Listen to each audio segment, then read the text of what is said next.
Now my audio messed up for this entire video, so I'm recording the audio afterwards. Basically, this is a dalaran heist, one of the solo adventures. If you don't know, uh, it's probably my favorite one of the solo adventures. I like it more than Dungeon Run.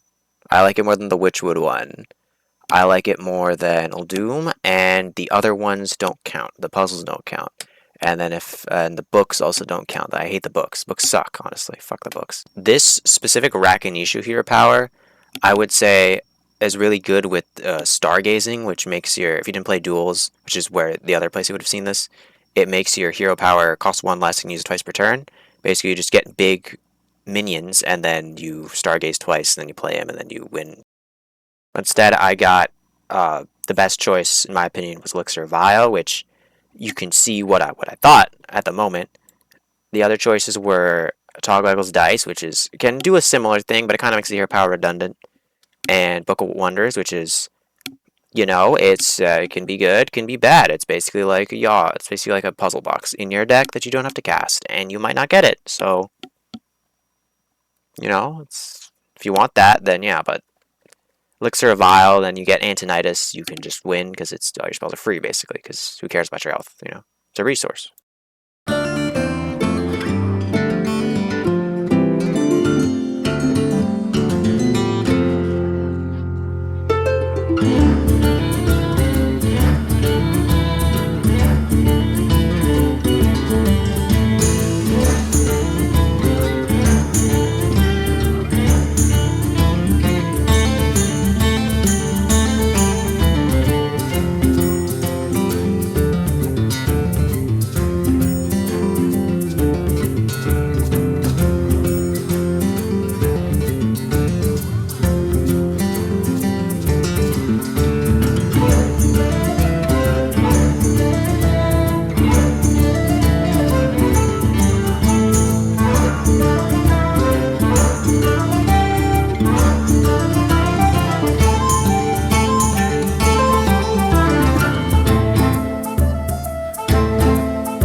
One of the biggest issues I would have with doing this would be the later boss's health scaling goes incredibly high.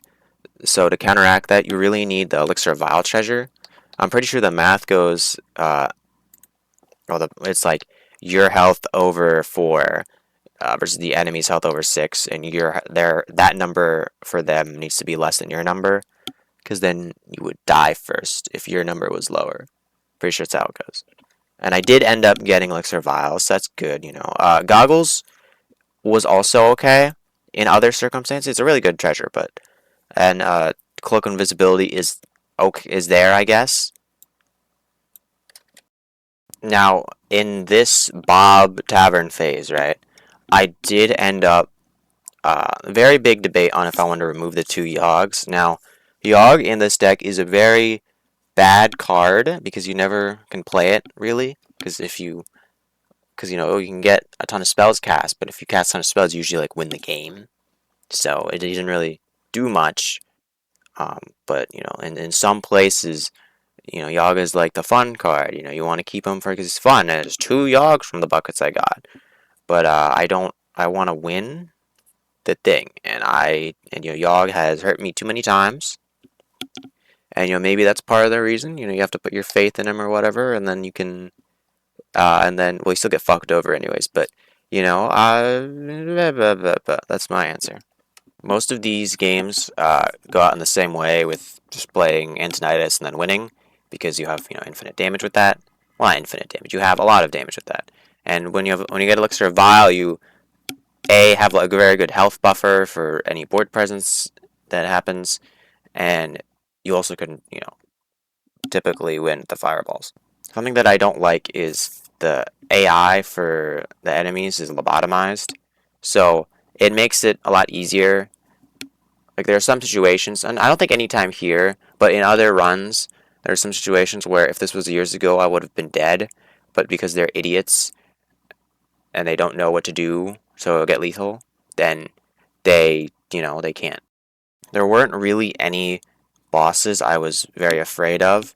So something, if you do go with the other strategy that I can issue with the stargazing, you do have to worry about getting Queen Toggle, because then she'll just summon your big minions if you're, and then that's an issue. But with this, there's the only ones I can think of are there's the overseer. What's it called? The many-eyed demon, the observers, overseers, the observer guy. There's the darkness. There's Queen Toggle, obviously, and there's Maleficent Mana Storm. Oh, and there's the gold dragon guy.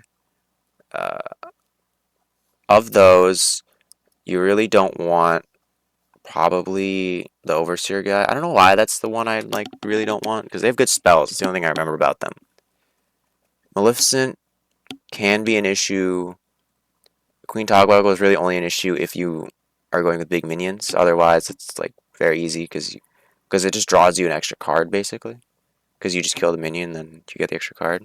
I think this was the quickest I've ever done any final boss. It was like turn 5 or whatever. I had a really good mulligan with the Power of Creation and Big Boomba. I don't really speak much on the treasures. Most of the treasures are pretty good. If you've played a lot of duels, then you should recognize most of them. Because most treasures are the exact same, except these ones, some of them were like tuned down for duels with like I think what's it called? The Gnomish Army Knife gives Rush instead of Charge. I think Kazakis and the what's her name? Udora in standard, Kazakhstan standard, Kazakhstan, the one dragon from Altrak. I think that actually gave Charge instead of Rush. But yeah. Very quick win, very good. Very good deck. Um very fun. Good. That's it.